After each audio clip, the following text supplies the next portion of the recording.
Hey traders, welcome back to Discount Trader.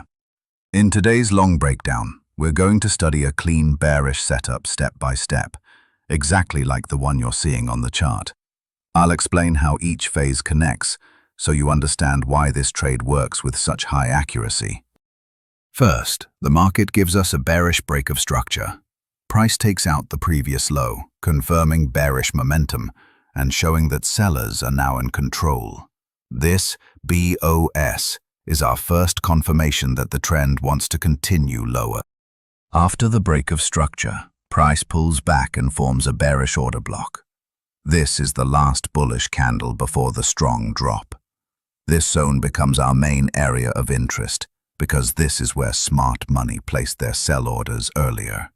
So we mark this entire zone as our point of interest and wait for price to return.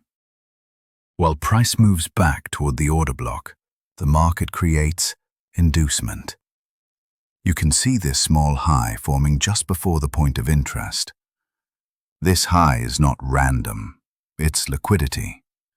The market creates this to trap early sellers and to collect buy-side liquidity before tapping into the real zone. Inducement tells us the market is preparing for the main move. Now our target becomes the sell-side liquidity, which is sitting below the equal lows on the chart. These are the lows where retail traders place their stop losses, and that's exactly where smart money wants to deliver price. So we enter the sell trade from the order block, placing stop loss above the inducement and letting the trade flow downward.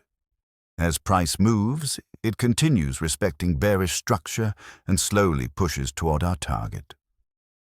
The move continues smoothly until price finally reaches the sell-side liquidity. The lows get taken out, liquidity is grabbed, and the trade hits our target exactly as anticipated. This completes the entire sequence, from the bearish BOS to the order block, through inducement, and finally down into sell-side liquidity. Hit follow for more premium SMC trading videos just like this.